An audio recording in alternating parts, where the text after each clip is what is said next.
No chamado dos discípulos, Jesus envia os 12 com poder e autoridade sobre as serpentes e escorpiões, contra demônios, contra as enfermidades, para ressuscitar aos mortos.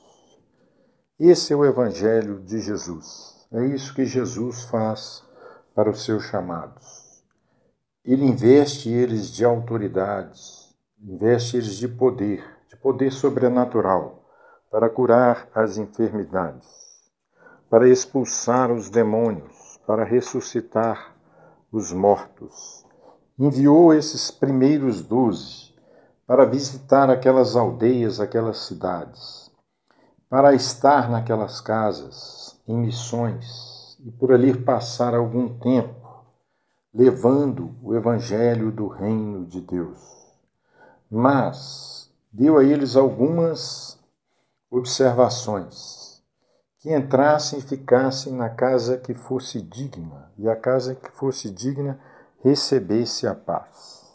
E havia também uma situação onde aqueles que não recebessem aquela casa, aquela aldeia, aquela cidade, eles sacudissem a poeira do sapato, das sandálias deles. E que seria mais duro o juízo contra aquela cidade, aquela casa, aquela aldeia, do que contra Sodoma e Gomorra no dia do juízo. Jesus alertou também que não veio trazer a paz, mas a espada. Jesus disse que era para eles se acautelarem dos homens, porque os inimigos do homem seriam a própria família. Por que Jesus então trouxe a espada? Porque a calmaria havia por causa do domínio das trevas. Onde há o domínio das trevas, há uma falsa paz. E onde há a luz, aí há a guerra, porque a luz traz a clareza das coisas. Ela quebra as algemas, ela quebra aquelas cadeias espirituais onde o inimigo está dominando, onde os principados, as potestades, as hostes da maldade, os dominadores desses séculos estão dominando, onde a prostituição, onde o crime, onde o pecado domina, onde a corrupção, onde a derrota total está dominando. Uma cidade, quando ela começa a ser avivada, os prostíbulos, os bares, eles fecham, e fecham até delegacia por falta de clientes. Começa a faltar pessoas para serem presas, porque vai acabando todas aquelas coisas. Mas antes desse momento acontecer, há uma guerra, porque assim que chega o reino da luz, aqueles que vivem da idolatria, aqueles que vivem da prostituição, aqueles que vivem do crime, são prejudicados. Aqueles que vivem da exploração, da corrupção, eles são prejudicados, porque outras pessoas vão chegar ao poder, outras pessoas vão quebrar aquelas correntes ali que prendem cidades, países por muito tempo.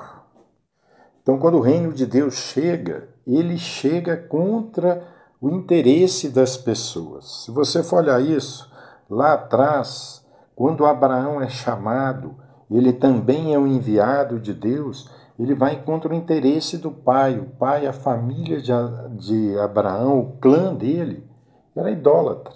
Eles viviam disso, eles tinham idolatria na casa deles, eles faziam santos para vender.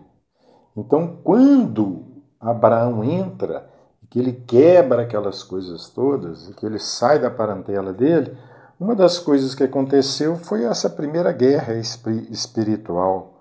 Quando o poder de Deus chega, ele quebra, ele destrói os Balaíns. Vamos lembrar aqui de Gideão. Gideão é seu segundo boi sacrificado, onde ele chega e tira o poste ídolo. Ali havia um Balaim, um deus daquele lugar, um deus daquela cidade, um Deus daquela nação ali. Então, quando ele joga aquilo por terra, ele quebra tudo aquilo, ele põe fogo em tudo aquilo, ele cria uma confusão. A confusão vai para a porta dele. E depois eles até o apelidam de Jerubaal, aquele que luta, né, que peleja contra Baal, contra um Deus de um lugar. Então, quando o evangelho é verdadeiro, que ele chega com sinais e maravilhas, que ele chega com o interesse do reino dos céus, não do dinheiro, não do crescimento financeiro, não da fama, mas de levar a verdade, de levar o evangelho de Jesus, o reino dos céus, ele pode já começar com a sua espada cortando a própria casa. E ele pode cortar aquela aldeia, aquela cidade, aquela nação toda, onde muitos interesses obscuros, trevosos, serão prejudicados. O avivamento de Deus, a luz, iluminará aquela casa, aquele bairro, aquela região, aquela cidade.